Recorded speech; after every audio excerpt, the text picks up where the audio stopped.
পুলিশের সাবেক মহাপরিদর্শক বেনজির আহমেদের মালিকানাধীন Savannah eco resort and natural পার্কে অভিযান পরিচালনা করেছে জাতীয় রাজস্ব বোর্ডের সেন্ট্রাল ইন্টেলিজেন্স সেল।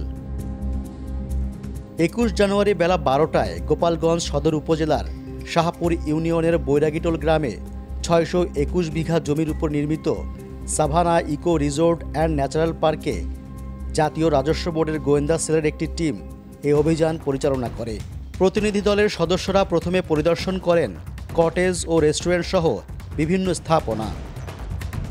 এ সময় বিনিয়োগের নথি, আয় ব্যয়ের যাবতীয় হিসাবপত্র ও কম্পিউটারের হার্ডডিস্ক সহ সব তথ্যপাত্র যাচাই করেছে সিআইসি টিম। এ সময় বিপুল পরিমাণ অর্থের করফাকির প্রমাণও মিলেছে বলে জানান সিআইসি। আমরা সুনির্দিষ্ট কিছু তথ্যের ভিত্তিতে, করফাকি তথ্যের ভিত্তিতে এখানে এসেছিলাম। Savannah eco resort plus Savannah eco রিসোর্টের যারা পরিচালক আছেন প্লাস এদের স্বার্থ সংশ্লিষ্ট যিনি ব্যক্তিরা আছেন তাদের ব্যাপারে কিছু তথ্য ছিল, সেইটাই আমরা যাচাই করতে এবং কিছু তল্লাশি করার জন্য আমরা এখানে এসেছিলাম এবং আমরা করফাকি সংক্রান্ত সুনির্দিষ্ট কিছু তথ্য পেয়েছি ইতিমধ্যে। এনবিআরের উপপরিচালক বলেছেন, সকল নথিপত্র পর্যালোচনা করে চূড়ান্ত প্রতিবেদন কর অফিসে পাঠানো হবে। পরবর্তীতে কর অফিস তার বিরুদ্ধে ব্যবস্থা গ্রহণ করবে।